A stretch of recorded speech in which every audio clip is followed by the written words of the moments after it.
વાત કરીશું વડોદરાથી વડોદરા એરપોર્ટ પર ઇન્ડિગોની આવન જવન સેવાઓ ફરી એકવાર ખોરવાઈ ગઈ છે। જે કુલ 6 ફ્લાઇટો હૈદરાબાદ, મુંબઈ અને ગોવા રૂટની રદ થવાથી મુસાફરોને ભારે અસુવિધાનો સામનો કરવો પડી રહ્યો છે।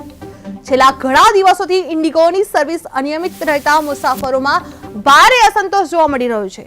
સતત કેન્સલેશન અને ડીલેને કારણે લોકોના પ્રવાસ, કામકાજ અને આયોજન પર ગંભીર અસર પડી રહી છે।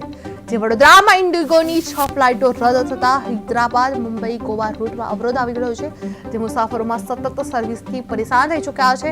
એરપોર્ટ પર ફરી ફ્લાઇટ કેન્સલેશન કરવામાં આવી છે। જે ઇન્ડિગોની સેવાઓ અંગે અસંતોષ વધ્યો છે। જે ઇન્ડિગોની સેવાઓ અંગે અસંતોષ વધી રહ્યો છે। જે લોકોના કામકાજ અને પ્રવાસનો અટકી રહ્યા છે। જે વડોદરા એરપોર્ટ પર ઇન્ડિગોની આવન જવન સેવાઓ ફરી એકવાર ખોરવાઈ ગઈ છે। જે કુલ 6 ફ્લાઇટો હૈદરાબાદ, મુંબઈ અને ગોવા રૂટની રદ થવાથી મુસાફરોને ભારે અસુવિધાનો સામનો કરવો પડી રહ્યો છે। જે છેલ્લા ઘણા દિવસોથી ઇન્ડિગોની સર્વિસ અનિયમિત રહેતા મુસાફરોમાં ભારે અસંતોષ જોવા મળી રહ્યો છે। જે સતત કેન્સલેશન અને ડીલેને કારણે લોકોના પ્રવાસ, કામકાજ અને આયોજન પર ગંભીર અસર પડી રહી છે।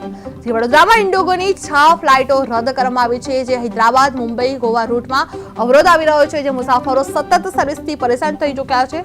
જે એરપોર્ટ પર ફરી ફ્લાઇટો કેન્સલેશન થઈ રહી છે। જે ઇન્ડિગોની સેવાઓ અંગે અસંતોષ વધી રહ્યો છે।